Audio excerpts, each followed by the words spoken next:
What's up, guys? Rick from DFS On Demand here with the betting preview for this week's RSM Classic. I'll run you through the top of the leaderboard, the middle, and then some long shots, including the bets that I have already made or are planning on making for this week. We'll talk top 5, top 10, and at the end, we will wrap with group betting, which is quickly becoming one of the most compelling and valuable ways to place wagers each week in golf. All right, let's not waste any more time. Let's get to the picks. So a couple of bets here to consider in terms of straight outrights. Webb Simpson leads the way here at 8-1, followed by Billy Horschel at 14, Matt Kuchar at 18, Charles Howell the third at 20. But I'm probably going to stay away from that area. All those odds are a little short for me. I really, in the same way that I like the $8,000 to like $9,200 range on DraftKings, I kind of like the second tier of golfers when it comes to the betting odds as well.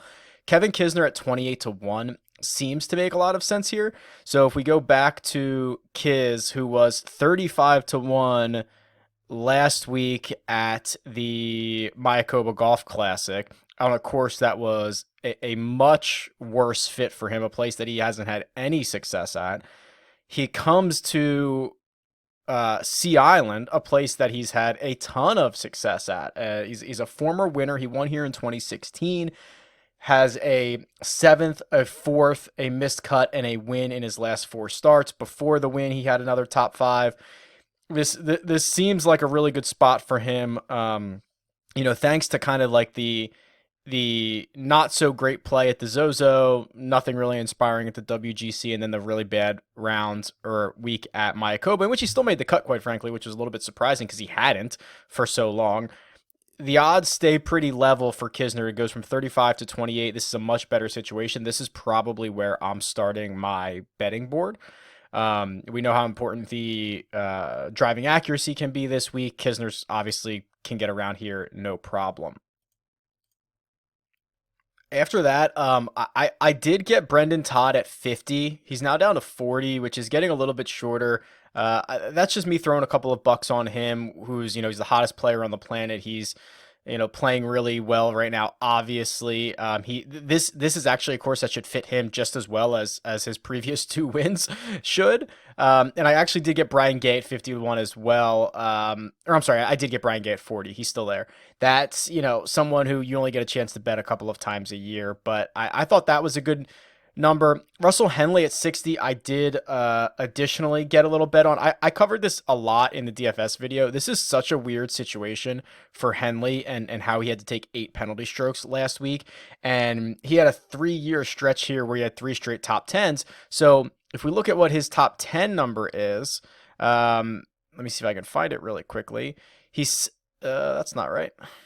That is the outright number. Here's his top 10 number. It's 4-1, which is a little unfortunate because it's the same number as Brian Gay. Brian Gay's 40-1 to win this thing outright, and 4-1 in top 10. Henley is 60-1 to win it outright and 4-1 in top 10. So a little unfortunate that this top 10 number is so short. I would have liked to have seen it probably down here with some of these other guys in the 5 or 6-1 range, which is what would have basically lined up with his outright. So a little disappointed there. Let's see what his top 5 number is. Here he is. He's 11-1, which, yeah. So that top 5 number is actually more in line with his outright number than his top 10 number is. So if you're interested in trying to get a little upside in Henley, top 5 probably has a bit more value. Outright probably has a bit more value than his top 10 number actually does. Generally, I'm a fan of Chris Kirk. This week, I've got him. Let's look at his top. His top 5 number is 14-1. His top 10 number 7-1. Okay, so that's a much better number for Chris Kirk in the top 10 market for someone who has won here, right? I mean, we know he's coming back from that time he took off for alcohol abuse to get himself right. Made the cut in Mayakoba last week, finished tie for 33rd. This is the course that should be great for him. He won here like 6 years ago. He's piled up top 5s, top 20s since then. He's got 2/4 since his win. So if you want to go out and get him, a top 10 here at 7-1,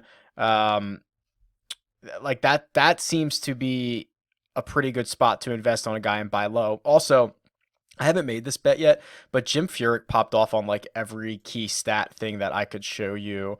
Let me pull up his driving accuracy. I kind of mentioned him very, very briefly on the DFS show, but if you look at this, very accurate driver off the tee. Obviously, the short distance is not going to hurt him here. He gains strokes in every single category. He actually has been making a decent number of birdies to start this 2020 season. So like, I couldn't blame you for going to Jim Furyk here. I think he's not a bad option. And let's see what we have in terms of some of these matchups here. So these are the tournament matchups, the 72 holes. So let's see. These are Adam Hadwin and Aaron Wise. I like picking on Aaron Wise this week, but Adam Hadwin is minus 125. Brian Gay versus Zach Johnson. Kisner and English. Oh, Kisner and English are a coin flip. That's really interesting. I might bet Kisner on that side of it. As much as I love Harris English, I'm thinking I can take a little fade week. Those numbers are a little bit off if you want to look at their long-term form, compared to one another.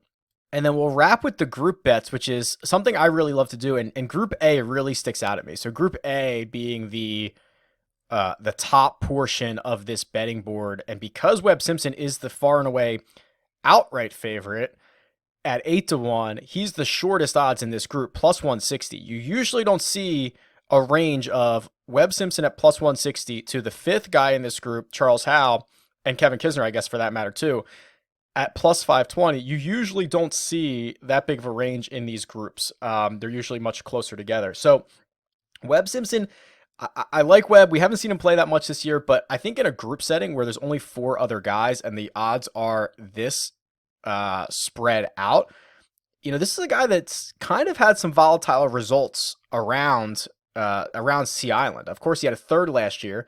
Then he withdrew, which is fine. You kind of chalk that up as whatever.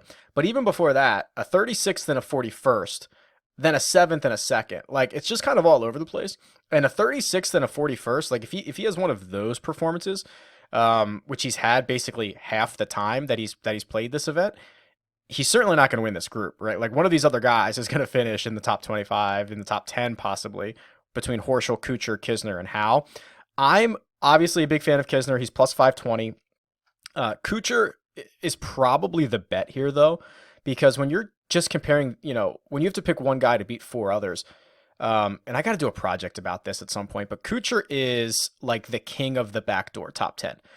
He did it again last week. He finished 14th, but he was never, ever in contention in that tournament.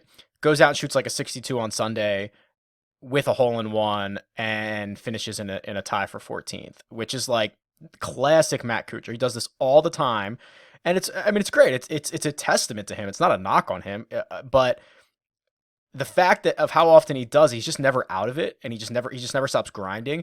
So that's the type of guy that I probably like in a group betting format, because quite frankly, if Kisner starts going bad early, very good chance he just ejects from this tournament. Billy Horschel's a little bit more solid, but yeah, he could easily eject, and then if Kuchar goes and posts a top 10, he probably wins this group at plus 420. So as much as I love Kisner, Kuchar is probably the bet out of Group A, I would assume. Group B, Harris English, Adam Hadwin, Dylan Fratelli. Always an interesting name to see Dylan Fratelli with these other guys. Scotty Scheffler, Aaron Wise. Fratelli, I don't want to write off. I was actually very surprised to see his number as short as it was for this week. Aaron Wise, I'm not a big fan of. He's just like, I'm trying to see if I can find the number here. He's played 36 events since his win at the AT&T 2 years ago. He's missed 13 cuts, and in the calendar year of 2019, he only has 3 top 20s in 23 events. Probably not expecting much out of Aaron Wise this week. If I had to choose one of these guys, this is probably a no bet for me, but English or Scheffler. English is plus 280. Scheffler is plus 380. English has just been so solid this year. I'm kind of want to back that up, and he has ties to the Georgia area. This actually might be another good fit for him. But Scotty Scheffler is really, really good. I would not be surprised to see him win this group. So I'm probably between those two. One is plus 280, and then Scheffler is plus 380. But I will probably just avoid that group in general. Group C, Russell Knox, Alex Noren, Brian Gay, Zach Johnson, Jim Furyk. Pretty wild group here. So Knox and Noren are plus 280. Gay and Johnson are plus 380, and Furyk is plus 450. Already talked about Furyk a little bit. Wouldn't mind him here in this group. Again, I'm probably coming out of those bottom three guys. Brian Gay, Zach Johnson, Jim Furyk. Those are probably the three guys that I'd be most interested in. I'd probably rank them Gay, Furyk, Johnson is probably the order I'd go in. I'll stay away from the short guys, Knox and Noren here. But again, for me, probably not a bet. And then Group D, Denny McCarthy plus 260, JT Poston plus 320, Bryce Garnett plus 380, Lanto plus 380, Ryan Armour plus 450. Kind of crazy to see Lanto at plus 380 here, and basically like the fourth guy in this group. Yes, he finally had a quote-unquote bad week last week, and he still made the cut, finished like 76, but still a guy that has 6 of 7 top 20s this year. He's what's interesting about this group is at least McCarthy and JT Poston, those guys gain a lot of strokes putting. If this is a week, and we talked about this all the time with the volatility in the putting, like those guys can have such a large range of outcomes. Would be hard to invest in either one of those. Bryce Garnett is pretty uninspiring. Ryan Armour, one of these guys, and this is probably a week, one of these guys where a handful of times a year he's interesting, but the number at, plus 380 for Lanto Griffin, who has been, I guess he's not still the FedEx Cup leader.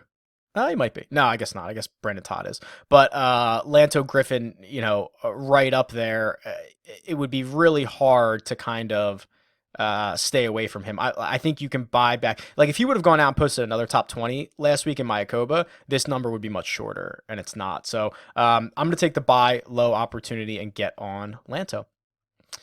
And that's probably it. Go check out the cheat sheet. We are going to get some shot link data this week, so we'll be able to start plugging some more shot link data into tools for head-to-head matchups and being more predictive statistically. So looking forward to that. Let me know if you're interested in any of these bets, especially Group B. What are you doing here? Harris English, Adam Hadwin, Dylan Fratelli, Scotty Scheffler, Aaron Wise. Shoot me a comment, tweet me at RickRunGood. I'll talk to you guys soon. Later.